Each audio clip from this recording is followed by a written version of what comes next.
నమస్తే. నమస్తే అండి. నేను మీ డాక్టర్ అన్నారు.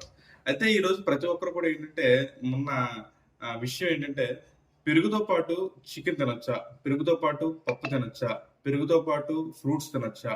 ఆహ్, పెరుగుతో పాటు బిర్యానీ తినొచ్చా? ఇలా చాలా డౌట్స్ అని అందరిలో ఉన్నాయి. ఇది మాత్రం 100% తప్పు. ఎందుకు తప్పంటానంటే, 2 కాంప్లెక్స్ ప్రోటీన్‌లు ఎట్ ఎ టైమ్ కలిపి ఎప్పుడు తీసుకోకూడదు. అంటే ఇప్పుడు ఫర్ ఎగ్జాంపుల్ మనం వెజిటబుల్ బిర్యానీ తిన్నామండి. మరి వెజిటబుల్ బిర్యానీతో పాటు రైతా వేసుకోవచ్చా? వేసుకోవడం అనేది కరెక్ట్ కాదు.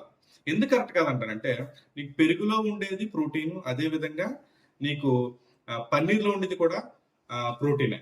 అలాగే మన పప్పులో ఉండేది ప్రోటీనే, కాంప్లెక్స్ ప్రోటీనే. అలాగే పెరుగులో కూడా ఉండేది కూడా ప్రోటీనే. నెక్స్ట్ పెరుగులో ఉండే గుణం ఏంటంటే ఫెర్మెంటేషన్ అనే ఒక గుణం ఉంటుంది. అంటే పులియబట్టే గుణం ఉంటుంది. కాబట్టి ఎట్టి పరిస్థితుల్లో కూడా కాంప్లెక్స్ ప్రోటీన్ 2 కాంప్లెక్స్ ప్రోటీన్‌లు ఎట్ ఎ టైమ్ తినడం అనేది ఎప్పుడూ శ్రేయస్కరం కాదు. ఇన్‌కేస్ మీరు 2 కాంప్లెక్స్ ప్రోటీన్‌లు ఎట్ ఎ టైమ్ తీసుకున్నట్టయితే అది ఇండైజెషన్ దారితీస్తుంది. ఇండైజెషన్ వల్ల ఏమవుతుందంటే కడుపులో పులిసిపోతుంది.